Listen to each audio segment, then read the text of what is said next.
ರವಿಕುಮಾರ್ ಅವರಿಗೆ ಕೆಟ್ಟ ಚಾಳಿ ಬಿದ್ದಿದೆ. ಅವರಿಗೆ ನೋಡಿ, ಭಾರತೀಯ ಜನತಾ ಪಕ್ಷ ಸಂಸ್ಕಾರಯುತವಾದಂಥ ಒಂದು ಪಕ್ಷ ಅಂತ ಸುಮ್ಮನೆ ಮೇಲ್ಮಾತಿಗೆ ಹೇಳ್ಕೊಳ್ತಾರೆ. ಮಹಿಳೆಯರಿಗೆ ಅವಮಾನ ಮಾಡುವಂಥದ್ದು, ಅವಾಚ್ಯ ಶಬ್ದಗಳನ್ನು ಉಪಯೋಗ ಮಾಡುವಂಥದ್ದು, ಅವರಿಗೆ ಮಾನಸಿಕ ಹಿಂಸೆ ಕೊಡುವಂಥದ್ದು ನೀವು ಈಗಾಗಲೇ ನೋಡಿದಿರಿ. ಕಲಬುರಗಿ ಜಿಲ್ಲಾಧಿಕಾರಿ ಬಗ್ಗೆ ಅವರು ಮಾತನಾಡಿದ್ದಂಥದ್ದು, ಮುಖ್ಯ ಕಾರ್ಯದರ್ಶಿ ಬಗ್ಗೆ ಮಾತನಾಡಿದ್ದಂಥದ್ದು, ಇವರಿಗೆ ಯಾವುದೇ ಇವತ್ತು ನೈತಿಕ ಜವಾಬ್ದಾರಿನೂ ಇಲ್ಲ ಮತ್ತು ಇಂಥವ್ರ ಮೇಲೆ ಕಾನೂನು ಕ್ರಮವೂ ಆಗಬೇಕು.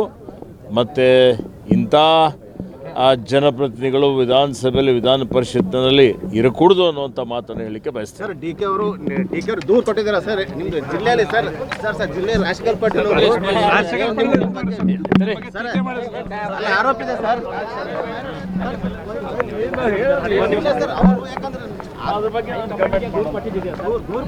ನಾನು ನೋಡಿ, ಇವೆಲ್ಲ ವಿಷಯಗಳ ಬಗ್ಗೆ ಯಾವುದೇ ರೀತಿಯ ಪ್ರತಿಕ್ರಿಯೆ ಕೊಡೋದಿಲ್ಲ. ತನಿಖೆ ಟೀಮ್ ಬರ್ತಾ ಇದೆ ಅಂತ ಸರ್. ನೋಡಿ, ನಾನು ನಮ್ಮ ಪಕ್ಷದ ಆಂತರಿಕ ವಿಷಯಗಳ ಬಗ್ಗೆ ನಾನು ಪಕ್ಷದ ವೇದಿಕೆಯಲ್ಲಿ ಮಾತನಾಡುತ್ತೇನೆ. ಯಾವುದೇ ರೀತಿಯ ಪ್ರತಿಕ್ರಿಯೆ ನಾನು ಕೊಡಲಿಕ್ಕೆ ಇಷ್ಟಪಡೋದು.